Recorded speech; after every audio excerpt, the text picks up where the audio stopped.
Hey, I'm Mike Gilliam, and again we come to you not from the CUNY TV studios in Manhattan, but remotely, the result of the COVID-19 crisis. We continue to practice social distancing and work from remote locations away from our Manhattan studios. But thanks to Zoom and technology, we're still able to host a lively conversation about the topics that are most important to all of us. Welcome to Let It Rip.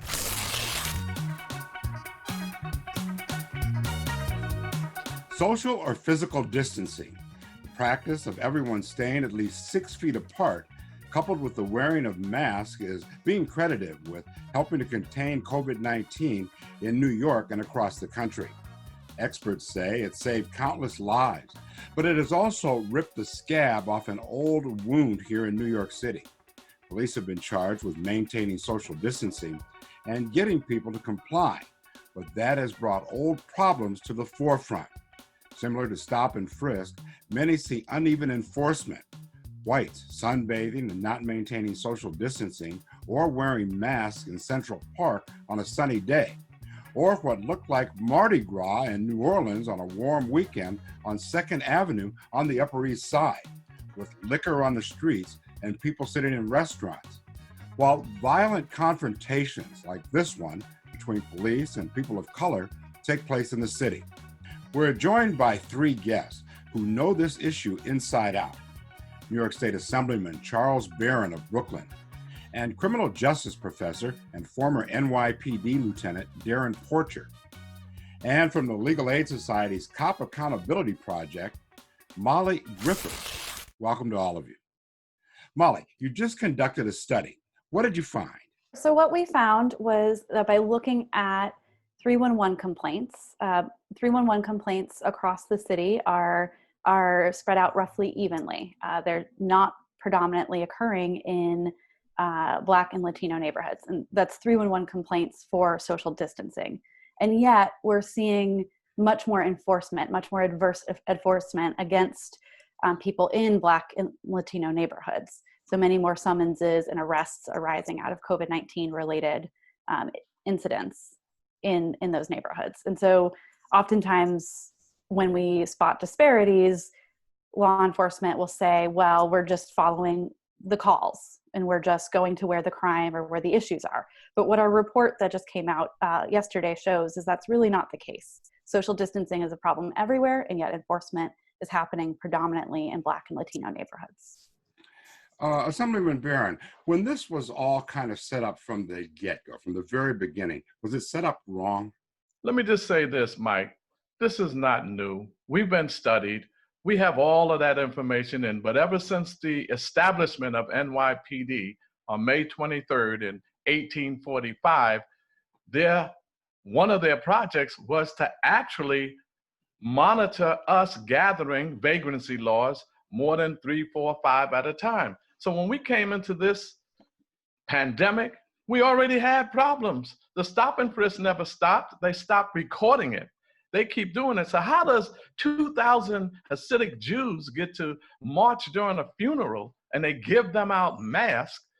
Hundreds of whites on beaches and in parks, they give them out masks. A Hasidic Jewish teacher had 60 Jewish children in a classroom 2 days ago, and they politely asked him to leave.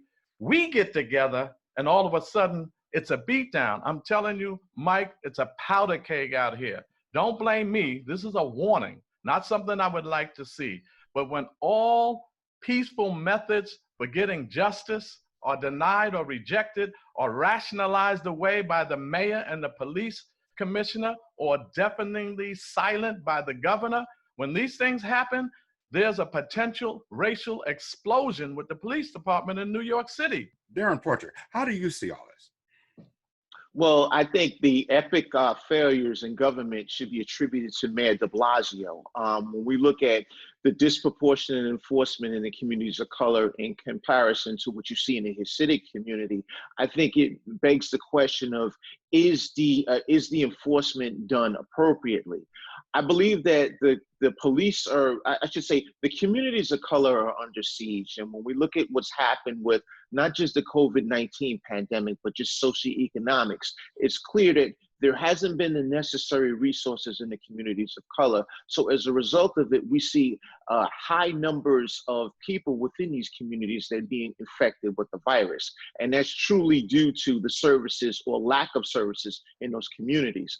Police are one of those entities. Now, Mayor de Blasio just recently came out and stated that he was going to look to decline or rescind the enforcement in the communities of color by police. I just think that this is something, they're building the plane as they learn how to fly it, so to speak.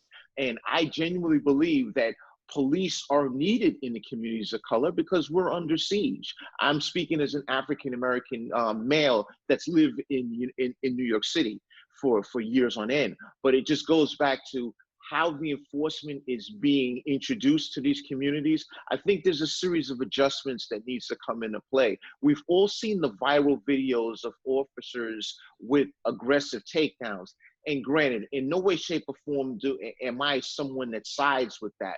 But I just think that we need to look at each instance on a case-by-case basis. And if necessary supervision should be in play, that's something that the mayor needs to enforce. He needs to have a capable entity within the police department that can ensure that the officers are being supervised accordingly. I don't think there should be police enforcement in any of these communities in connection with the social distancing, and this is merely a harbinger for the failures coming from City Hall. Are they trained for that, cops on the street, trained to do this work? No, this is something relatively new. I mean, police officers are generally trained for dealing with disputes, or we can have public unrest, things to that effect. I don't foresee the pandemic, the COVID-19 pandemic, as a public unrest. I think this is something that we've never seen before, and I understand that. But far too many of these issues here, and as to what Charles has said, this has been going on for a long, long time. Too many videos out there right now. Go ahead, Charles, very quickly. Mike, we had 41 bullets for Amadou Diallo. What was the response? They need training. Then after that, we had 50 bullets for Sean Bell. What do they need? Training. Mike, we can't play with this. They don't need no training. And this kind of soft response like we're getting from my colleague here on this show, that kind of soft response is causing police to continue to do this. I spoke to Eric Gonzalez, the DA. I said, Eric, don't play with it this time. They need to be investigated, indicted, convicted, and sent to jail. Remember that Kai Gurley case? We pushed Ken Thompson. He indicted, he convicted, and he said, no jail time. Police have to go to jail. No training. They've been trained to the teeth. Every time we have this, it's training, because that's a soft response. No one's going to get angry at anybody on this panel for saying they need to be trained. Why don't you say they need to go to jail? You saw the video. His knee was in the man's neck. He rolled up on the police, the innocent person watching. The guy wasn't doing anything, cuffed him and still beat him. He needs training. He needs jail. I can respond as a practitioner in working as a lieutenant in the NYPD's Internal Affairs Bureau. And I can say this, on a case-by-case basis, you need to evaluate what occurred. What appeared to us as civilians is there was an act of misconduct. If there was an act of misconduct, by all means, I think the wheels of justice need to move forward accordingly. And that's really what we look to in terms of what the outcome is. Now, when we look at the quantitative statistics in terms of the number of officers that have been prosecuted for wrongful acts, I can't tell you that the numbers are good or bad, but I can tell you this. We need to look at it from a case-by-case basis, as opposed to exacerbating or inflaming the situation. We want to look at how we can mend the fences the best way possible, because at the end of the day, police are public servants. Our taxpayers pay the revenue that supports the police department. Therefore, they need to adhere to the requests of us as a community. Okay, Molly, I want to come back to you right now. The NYPD has pushed back saying they're not racist, but I'd like you to talk to me a little bit more about what you found. Dig a little bit deeper for us on where these complaints came from and what you found in your study. So what we looked at were 311 social distancing complaints. We looked at the NYPD's own data that they released, as well as our own internally tracked data related to our cases at Legal Aid. And what we found was that the majority of enforcement is happening in Black and Latino neighborhoods. And that's just not the case in the neighborhoods where there's actually the most calls for social distancing problems. So What do you mean by that? So it's neighborhoods like Astoria, Long Island City, the Upper East Side, Williamsburg, that are getting the majority of 311 complaints about social distancing problems. And yet it's neighborhoods like Canarsie and Brownsville and Flatbush that are getting the most summonses and arrests related to the very same problems that are going on across the city related to social distancing. And so it's, regardless of what the NYPD leadership says about, that they're not racist, that's not what we're saying. What we're saying is that the data is clear that there are racial disparities in enforcement, and that if you live in a Black or Latino neighborhood, you're more likely to get a summons or arrest. And if you live in a white neighborhood, that's less likely to happen.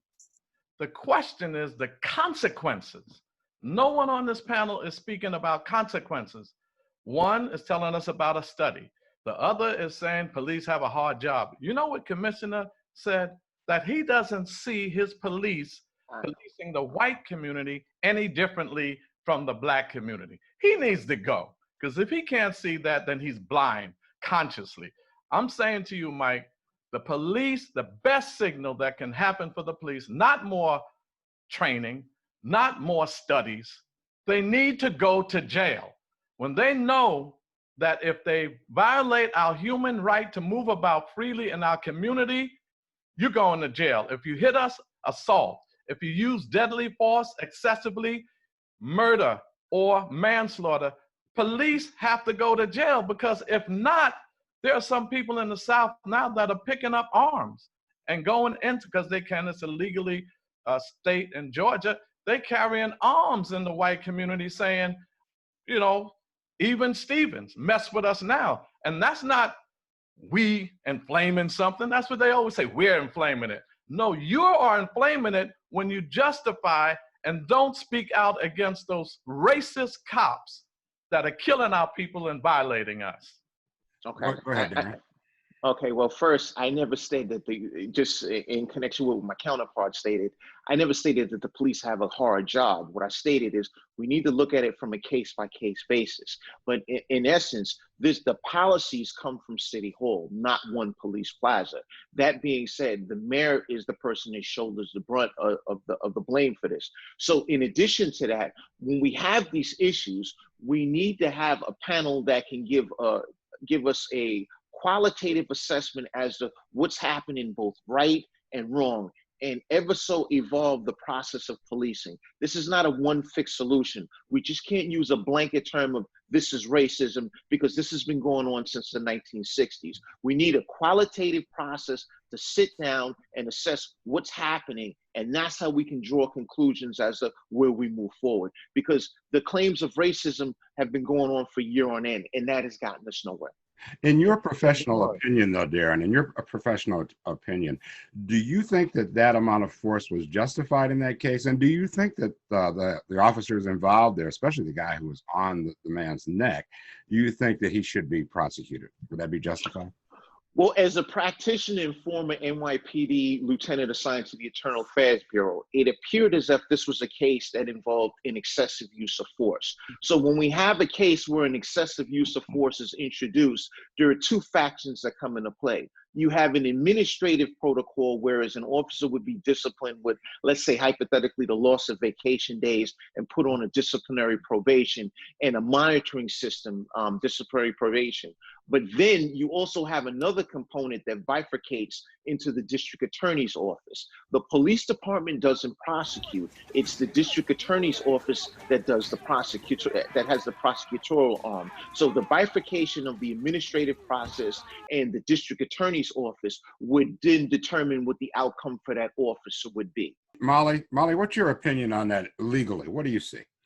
Sure. So I think what this is bringing up is, a couple of things. First of all, we think that the NYPD has no business being in the policing of social distancing. They're simply not best equipped to handle it. They're not public health experts.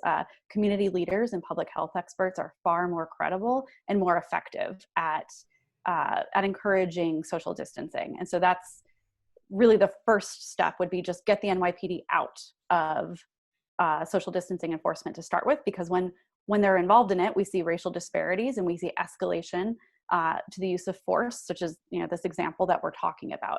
And then I think a second thing that this is raising is the need for transparency and accountability for police officers. I think what former NYPD Lieutenant Porcher is discussing is the two-track system for accountability.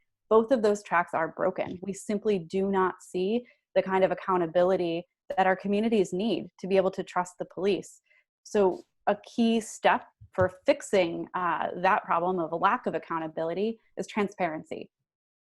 Our police or Civil Rights Law 50A shields police misconduct records so that we don't even know what the police who are out there are have in their background in terms of misconduct. It only comes to light when we see videos like what went viral on social media. So we need our legislators, I would ask our Assemblymember Barron here to help us with pushing to repeal 50A, and we need more transparency in order to have accountability, and we need to get the NYPD out of social distancing enforcement. Well, Mike, transparency, please. That's a pathetic response for murdering us, for beating us. What we're proposing, and my wife, Inez Barron, the city council member, we want an independent, elected civil complaint review board that's elected by the people in the community, and they have the power to say in each case what the penalty and consequences are going to be. That's a piece of legislation that's going forward. Secondly, if it's a high profile, if it's something involving killings or severe beatings, then we have a setting up an independent agency that could prosecute and investigate police. All of this transparency, we'll take it case by case. Well, we did take it case by case. In every case that we brought forth, be it the DA's office, no prosecutions. Or if it's the police policing the police and the Internal Affairs Department, that's a joke.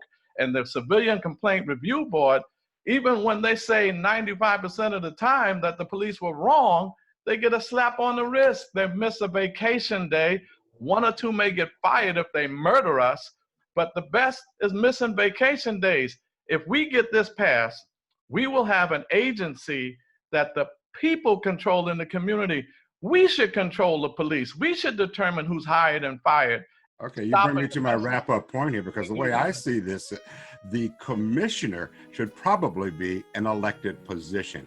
That would make him far more accountable than just appointing a commissioner for the NYPD. Now, we could certainly go on about this issue as it's important, and social distancing could be with us as part of the new normal for quite some time in the foreseeable future. But we're just about out of time, and I want to thank our guests, New York State Assemblyman Charles Barron of Brooklyn, and criminal justice professor and former NYPD Lieutenant Darrin Porcher, and Legal Aid Society lawyer Mike Gilliam. Take a short break, and when we come back, we'll dig into the reopening that's taking place across the country from the small business perspective. We'll have two owners, Rahkeem Taylor of 3 Suns Barbershop and Alvin Clayton of Alvin and Friends Restaurant. I'm Mike Gilliam. This is Let It Rip. You're watching CUNY TV, the City University of New York. Welcome back to Let It Rip. I'm Mike Gilliam. Right now, it's all about reopening. All 50 states are now in the midst of some sort of reopening, but as of May 22nd, none met the federal government's core recommendations of a 2-week decline in reported cases, and the issue has divided the country.